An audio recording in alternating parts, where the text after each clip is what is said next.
ได้พบกันอ้ายนี่บุญหลาย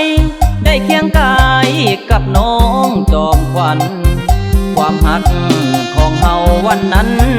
เป็นเพียงความฝันซื่อๆแม่นบ่อ้ายมาพบพ่องามแท้น้อสาวกระจำที่นี้ได้มาพบน้องคนดีเจ้างามอีหลีสมคำเขาสาเมื่อได้มาเห็นเนื้อเย็นนั่นงามแท้นาไอ้นี่ลงหักการดาอยากมาเป็นเคยทิศนี้น้องล่ะคนดีหากบุญอ้ายมีจะมาขอสามไว้เจ้านั้นสร้างงามถึกใจขอฝากหักไว้กับน้องเด้อล่ะสาวบ้านกระจำเจ้างามถึกใจ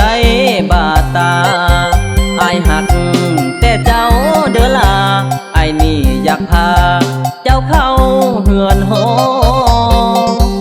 น้องล่ะสามไว้เสื้อใจอายเถิดงามงอนไอ้นี้หักจริงแน่นอนบางอ่อนอย่าได้กังวลฝากบอกพ่อแม่อายหักแท้เด้อล่ะหน้ามนถึงแม้นว่าอายนี่จนแต่อายเป็นคน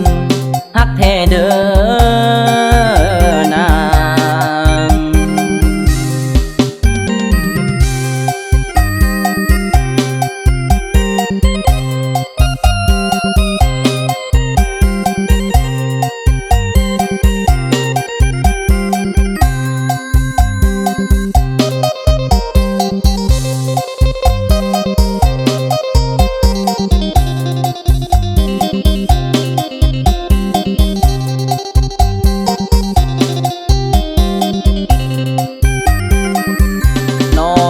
คนดี